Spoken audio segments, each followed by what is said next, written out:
Hello and welcome to the North American edition of the FACEIT League. Second day in a row. We have more North America tomorrow, but first we'll go into today. I'm of course joined by Dan, as per usual. How are you, sir? Okay. Looking slightly red, Dan. I was just in the steam Have you room. been in the Yeah, I was just in the steam room. Dan goes to the gym between Europe and North America. I don't. I just play Counter-Strike. Although the meeting room, the window in the meeting room is stuck open and it's freezing in there. Maybe that's why I'm cold in here as well, Dan. So let's have a look at the matches for today and see what we have coming your way. Double Luminosity, I hear, first and last match as well. So Luminosity versus Winter Fox with 3 laggers on Train.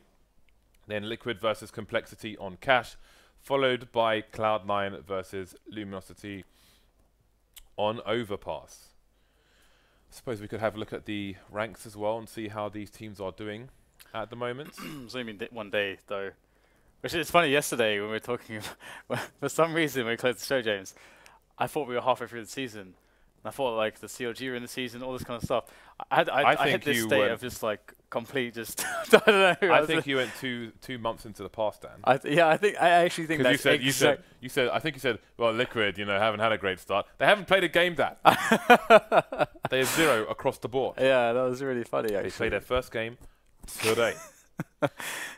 All right, so our player spotlights for this evening, well, the first player spotlight, I suppose, we can go to Tyrone, Dan. Talk to me about Tyrone. Well, a lot of people throw around the term mechanics, and of course it's a term that doesn't necessarily get kind of ambiguized. What is, like, people don't really explain. They don't remove the ambiguity. They don't remove the ambiguity of the term necessarily, so we can do that. But Shroud is, he's often given this title as one of the most mechanically skilled players. Gifted players that there is in North America, that North America has to offer. And it's to do with the crosshair placement, it's to do with how clean his mouse movements are, how well drilled he is when it comes to just taking every single angle, how he moves, just everything is so clean and crisp. And it allows him to also just, in any situation, be able to quickly deal with different players, because the range and skill of each technique with every single weapon ranges so heavily. Like he's so highly skilled in the use of everything in the game. When it comes to just shooting dudes, this guy is fantastic at it. And actually, James, I can talk to you about this concept a little bit, because something that everybody struggles with when you learn to try to get good at the game. You get into situations where, let's say, one opponent starts shooting at you. What about spray transference, or what about you're bursting him, like going from one target to another target? Then let's say you have to do like a 100 degree turn. And he's a guy that will be able to do all this flawlessly and still have great control over the mouse. This is the kind of stuff that we're talking about when we're talking about mechanically gifted players. And when Shroud does it, it's beautiful to watch. I believe the second player is Fallen. Double Luminosity, double Fallen. I have a Fallen sticker on my AWP Medusa. Yeah, I mean, he's another one of these very interesting players, and quite iconic in a sense, because being a Brazilian guy coming back into things, old 1.6 pro guy that is also able to lead a team, but also able to AWP like a beast, James. Yeah, I love his AWPing. I quite like to watch his AWPing in North America. Obviously, you've got Skodongolos as well, but Luminosity being the new addition to the FACEIT League here in Stage 3, I am thoroughly enjoying his style. Plays a variety of roles on Cash as well. We've seen him drop a smoke towards B and walk straight through it, try and get some aggressive play there. And yeah, I'm not going to see them playing Cash today, but I look forward to seeing them play other maps. There is a Fallen POV on the FACEIT.com YouTube channel, which is FACEIT.com. The VODs go on to FACEIT VODs. So those are our 2 player highlights for the day, and I think we have some Alpha Draft and Unicorn shenanigans to do as well, Dan. Yeah, Alpha Draft is kind of weird, because right now, Luminosity are playing so many matches, or many more than other people that have been picked a lot. Because of that, their value is like through the roof. So looking at this problem, today I want to pick Luminosity players, and I want to pick Luminosity because they're playing 2 matches, and I feel like they can do really well against Cloud9 on Overpass, as well as against Winter Fox on Train. So I feel like we have to have as much Luminosity as possible because of that Winter Fox match. And you have to have as much against Winter Fox as possible. Exactly. So, but again, the problem is that they're expensive. So we pick the team Luminosity. I think you know, we featured Fallen, so we've already talking about Fallen a little bit, and I think it's great to throw him in there, and well, Fur as well. I think Fur also belongs in there, James, because he I think he won over all of our hearts with his auto shotgun play.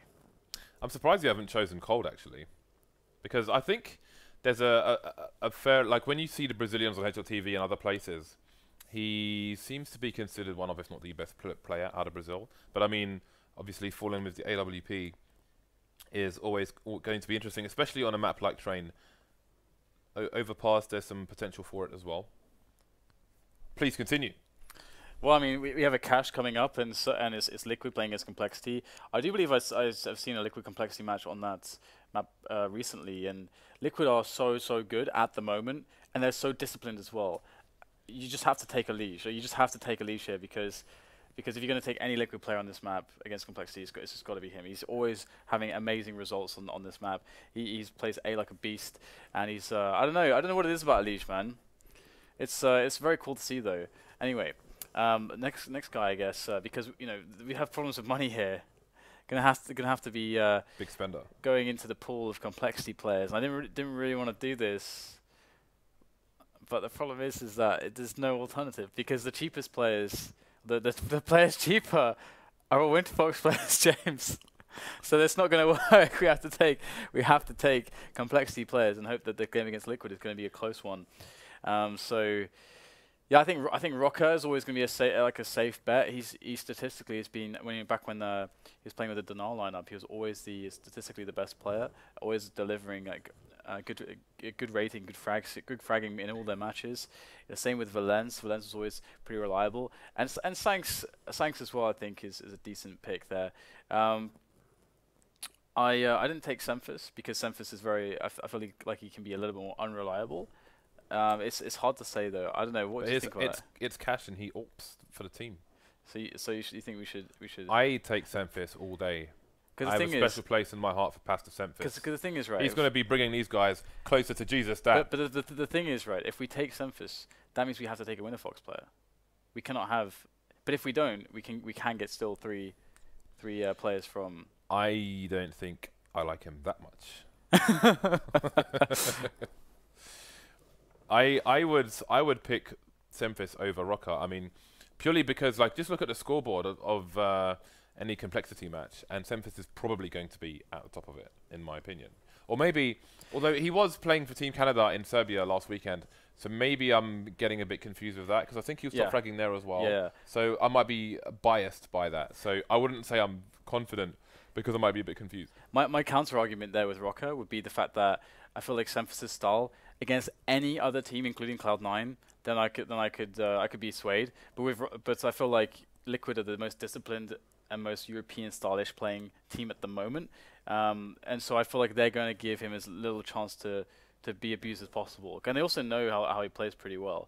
Because, for example, I feel like Cloud9 will want to play a bit of a scrimmy style here and there. Is he wearing like a Cloud9 bathrobe in that picture or something? It looks like a bathrobe. I would like a Cloud9 bathrobe. It does, doesn't it? We were walking around. Alright, so let's go with Rocker then. Let's just go with Rocker. Yeah, I cannot disagree with you there, Dan. And grab Valence as well. I think Automatic is probably the weakest pick potentially out of the team. We shouldn't pick Automatic purely because he's constantly changing his name in game. That's true. It is frustrating as a commentator. And once again, James, I selected a team and used every single dime. That's what, 2 for 2 today. Mm-hmm.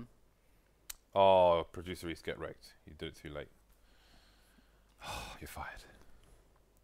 Wait a minute. That's well. At least we can still do the unicorn stuff because there are matches coming up, so we can do that. We made change on unicorn during Europe today.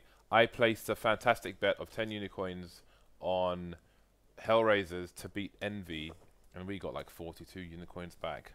I've almost got 100 unicorns down. I'm rolling in it like a pig in. Oh yes. In mud. Yes. That's where I was going with that one. Producer Reese is just lining up the unicorns for me to just make more great selections here. So let's see. I'm curious actually, Liquid's... Ooh, actually, I think C9 Luminosity Overpass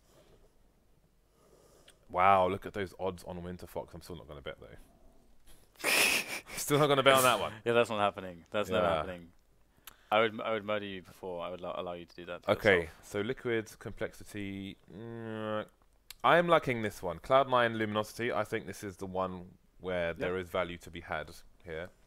Yeah, I can agree with that. I mean, I can't bet against the discipline of Liquid on Complexity. No, you can't.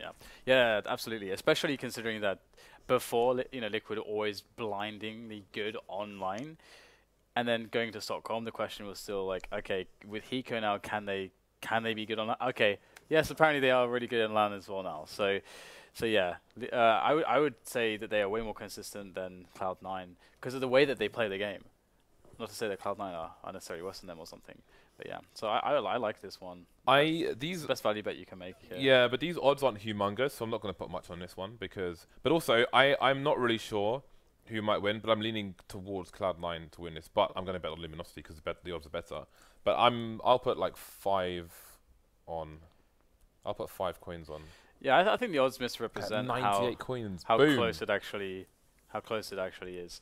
And one thing as well is that I don't know if it's just a C9 versus Virtus.pro thing, but because I always see them playing Virtus.pro on 5. I always see them playing Virtus.pro on Overpass, and Virtus.pro always just completely shut them down. And I don't know if that's specifically that they just struggle against Virtus.pro style. Wait, what's the multi? What does the multi do? I don't understand how that works. Okay, let's do a multi bet. And we can bet for Winter Fox to lose their match, right?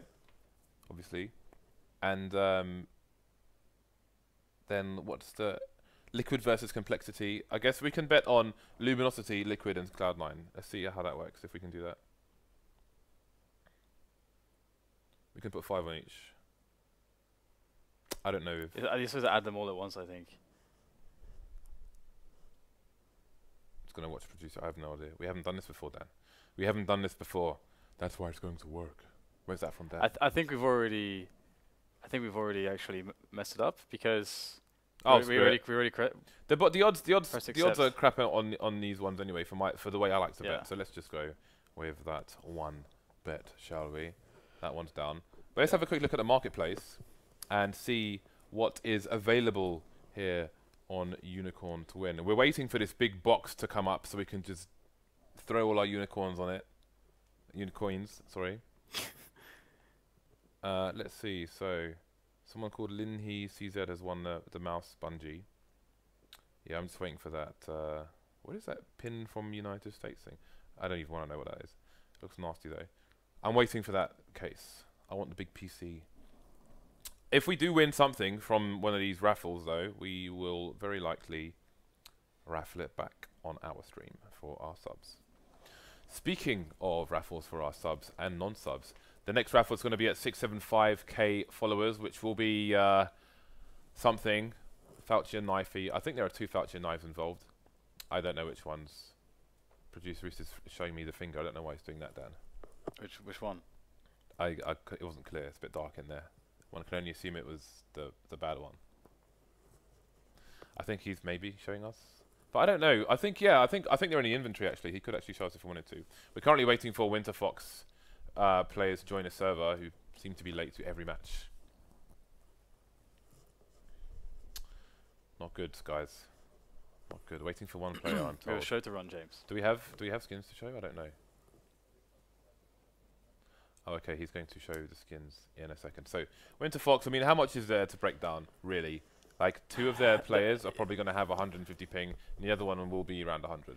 Yeah, I mean, they more or less... It felt like they more or less conceded from the beginning. Okay, so this is one of the knives we're going to give away at 675k followers. I can't remember which one for subs and which one's for non-subs, but one of you will get this. This is pretty ugly, so maybe non-subs. Lol. I didn't want to say it. I thought it was good. And then this one will be for subs. I had to play around with these. I prefer my Karambits, to be honest. But Falchion knives are cool. They have a weird animation. I can't understand exactly what they do when they draw the knife. I don't understand what's going on. But this will be for subs at 675k, and the other one, the ugly one, will be for non-subs. So make sure you hit the follow button once we hit that peak, or whatever you call it, total. then we will unleash the masses. After that, for 700k, you have a Glock fade, we have a stat track, Falchion knife fade, and some other thing I can't even remember what it is. I think it's another Falchion knife of some description. Who knows? How you doing, Dan? You ready for today's matches? Which one are you looking forward to the most? This one. Looking forward to this one the most? Well, I think I am looking forward to. I think I've become a you know I'm luminosity. trolling you, right? You know. I know, but I'm just not. I'm not gonna I'm not engage. accepting it. No. I think I've become a luminosity fanboy. Actually, I like watching them. I like seeing some Brazilians in there. But I enjoy watching the team. I like Fallen's AWPing as well. It's a different style of AWPing to a lot of the AWPers that I like to watch, because I do like to AWP myself. Although, since I went to LAN a few weeks ago, I've been rifling a lot, and my rifling has improved. You might be pleased to know. I mean, for me, the Liquid game, because I think it's really fun to watch Liquid play at the moment, because they seem to be playing the tightest CS within their style of play, and their style of play is quite interesting, because for a while we saw that a lot of pressure was put onto Adren as the AWPer in-game leader, kind of just mushed into one, and the kind of AWPing that he does, it's not like Carrigan. Where Carrigan, for example, he can go absolutely ham, just get straight in there with the AWP. Adren is much more of an angle holder.